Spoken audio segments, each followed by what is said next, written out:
One of the creation myths, which survives only in part, told the world was a limitless dark shape before there was a life.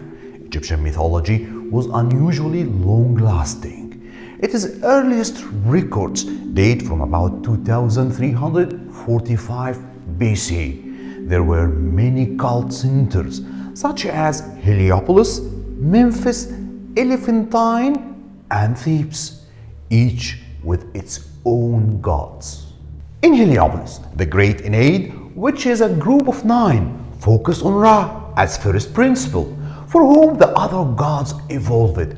Its family tree provides a visual overview of the complex interrelationships of the future players, the great Ennead, and the story of creation in this video. Get ready to travel with me for about 5,000 years ago to know about the ancient Egyptian mythology. But before we start, please hit the subscribe button and let's go. I'm Mohamed Khairy. Welcome to Eye of Mystery Egypt.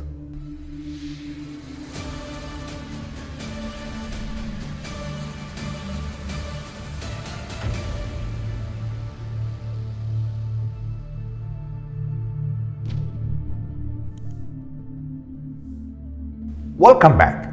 On was the biblical name for the place that the ancient Egyptians called Anno, and the Greek were to call Heliopolis, city of the sun, because of its relationship with the sun god Ra. It is the Greek name that survives till today. In early history, the priestess of Ra had established On as the religious capital of Egypt. Through the centuries, the priestess built there an important temple to Ra, founded a college, and collected an important library. Tradition holds that the great Greek philosophers Solon, Thales, and Plato visited the college, and that Plato actually studied there.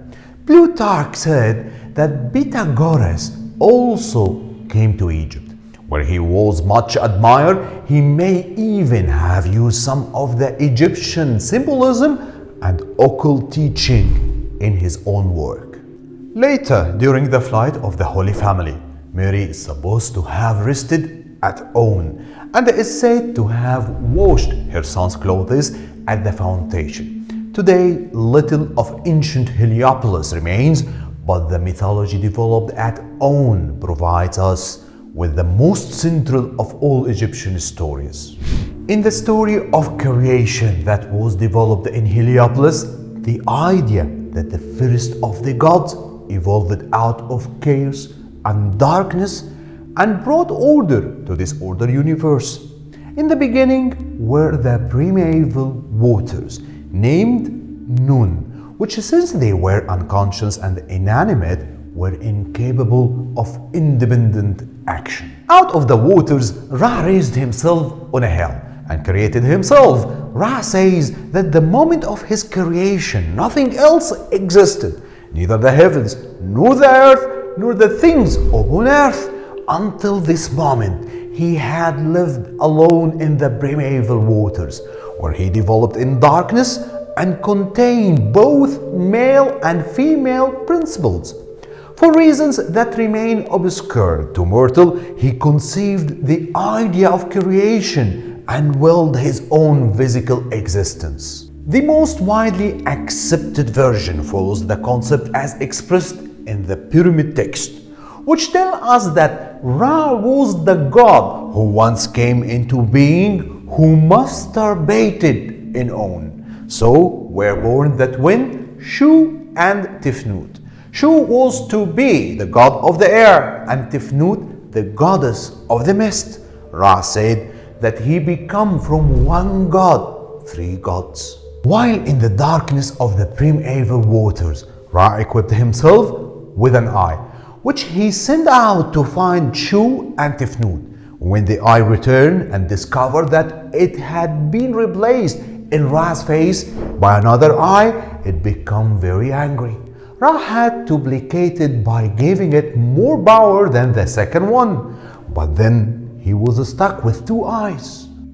He therefore made one the eye of the sun and the other the eye of the moon, and he returned the solar eye into rearing cobra and used it to protect himself from his enemies.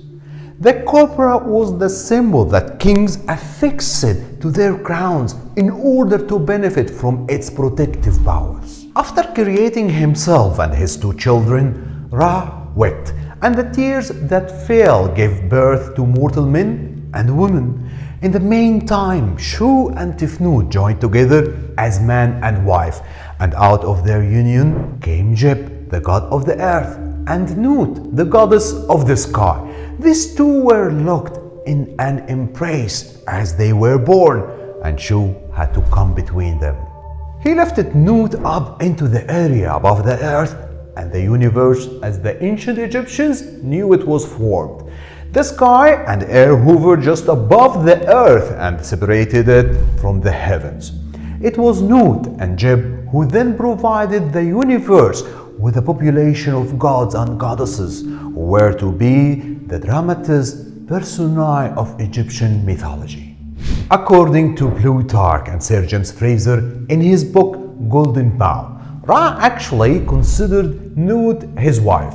When he realized that she enamored of Geb, he became furious and placed a curse on her that she should bear children in no month and no year. Nut turned for help to Thoth, the god of wisdom. Now Thoth had been playing at drafts with the moon and had beaten her badly enough to win 1/72nd part of every day. The Egyptian year consists of 360 days, but Thoth combined all his winnings into 5 whole days, which he then added to regular calendar year. This story explains how a piece of the moon appears to be missing for a time each month, and the Egyptians did in fact add 5 days to their calendar at the end of each year in order to bring it into accord with solar time. These 5 days were not considered part of the regular year, and therefore Ra's curse on Nut did not apply to them. Nut took full advantage of this point, and on the first of the non-calendar days, she gave birth to Osiris. On the second, she bore Horus the Elder, which is different than Horus the Younger. We will talk about them, but in another episode. On the third, Seth. On the fourth, Isis. And on the fifth, Nephthys. Thus, the great Ennead was created, and they become the source of all other life. Thank you for watching my video, and please don't forget to hit the subscribe button before you go. And you will find me on YouTube and Facebook by the same name, Eye of Mystery Egypt.